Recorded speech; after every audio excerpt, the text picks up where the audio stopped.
നിങ്ങൾ രാഷ്ട്രീയക്കാരന്റെ എവിടൊക്കെ പോയി ചൊറിയുമെന്നുള്ള കാര്യമൊക്കെ എനിക്കറിയാം. എന്റെ ചൊറിയാൻ വന്നിട്ടുള്ളവന്മാരാണ് ഈ ജില്ലയിലുള്ള ഒരുപാടെണ്ണം, എനിക്കറിയാം. പക്ഷേ ആ ചൊറിച്ചിലും കൊണ്ട് വരുമ്പോ ഞാൻ കൈക്കിട്ട് തട്ടി എനിക്ക് അറപ്പായി നാറികളെ കാണുമ്പോ. അതാണ് അറപ്പ്, വെറുപ്പ് തോന്നും. അതുകൊണ്ടുണ്ടല്ലോ ഞങ്ങളെ കൈകാര്യം ചെയ്തിട്ടുള്ള പോലീസുകാരെ ഇഷ്ടം പോലെ. കുര്യാക്കോസ്, ഏതാ കുര്യാക്കോസ് എന്ന് പറയുന്നവരല്ലേ ഇപ്പൊ DPSP ചാർജ്, അവനും എല്ലാം അറിയും.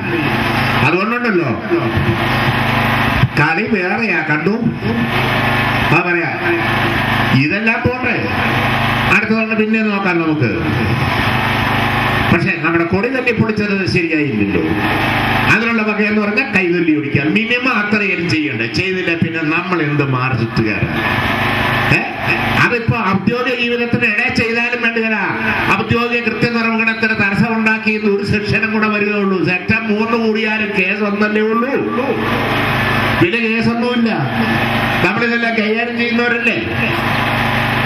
എന്ത് പോക്കൃത്തരാ ചെയ്യുന്ന ഏതായാലും സംഗതികൊള്ള ജനാധിപത്യവാദികളെല്ലാം കൂടെ കൊണ്ടുവന്ന് കുതിരയുടെയും കാളയുടെയും പട്ടിയുടെയും പാടന്റെയും എല്ലാം വെള്ളക്ക് കൊണ്ട് കുത്തി, രണ്ടിലെയും ചിഹ്നവും എല്ലാം കുത്തി. ഇത് ഇന്നലെയാണെങ്കിൽ ആദിവാസികളെയാണ് അവിടെ വെക്കിട്ട് കയറിയത്. ആദിവാസികള് അവിടെ ചെമ്പകപ്പാറ